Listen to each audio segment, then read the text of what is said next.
l'enjeu, c'était de renouveler notre Assemblée nationale. Et l'État du Sénégal l'a fait en engageant le processus qui est parti d'une révision partielle du fichier électoral sur la base d'une décision de portée communautaire avec l'établissement des cartes d'identité de la CEDEAO. Ce processus s'est déroulé et au total, on a constaté quelques difficultés dans la distribution et le retrait des cartes.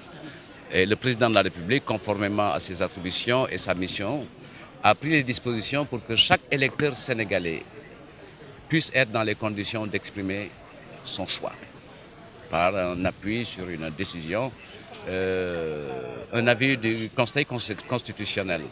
Je voudrais rappeler que concernant cette affaire, la décision du Conseil constitutionnel est une décision immédiatement exécutoire.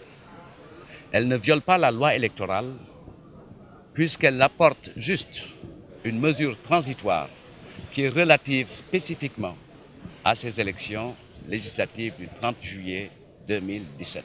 Et la portée de cette mesure, c'est de permettre à tous les citoyens de pouvoir venir exprimer leur choix. Je pense qu'on a eu des difficultés, mais je voudrais saluer, au regard de ce que je constate dans notre circonscription, la Médina, le calme, la sérénité, la détermination des électeurs pour faire un choix. Je condamne fermement ceux qui font dans la concurrence et la surenchère, rivalité, djambarisme et tout ça pour dire qu'aucun Sénégalais n'ira voter. C'est manquer de respect aux citoyens sénégalais.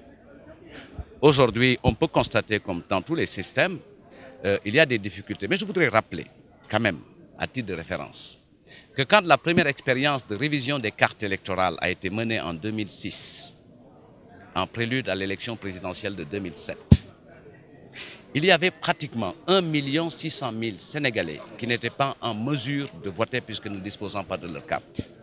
Et aujourd'hui, aux données d'hier, on serait moins de 600 000 sur un corps électoral de 6 millions d'électeurs.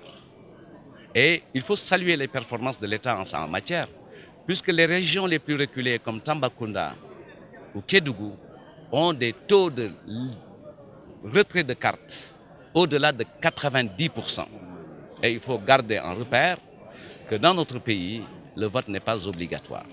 Donc tout ça mis ensemble devrait nous appeler à la sérénité pour ne considérer que la seule chose qui vaille, donner à chaque citoyen la possibilité de voter. Et c'est ça le fond de la décision du Conseil constitutionnel. Maintenant, je suis d'accord avec vous et je suis du même avis que tous les Sénégalais. Cela doit prendre appui sur la légalité, c'est fait. Cela doit prendre appui sur la transparence, c'est garanti. Et cela doit prendre appui sur la régularité. On a un dispositif pour surveiller le processus électoral, puisque notre système électoral est éprouvé. Et je pense qu'il est important qu'on change de paradigme et de démarche et d'arrêter de saboter un système que le monde applaudit.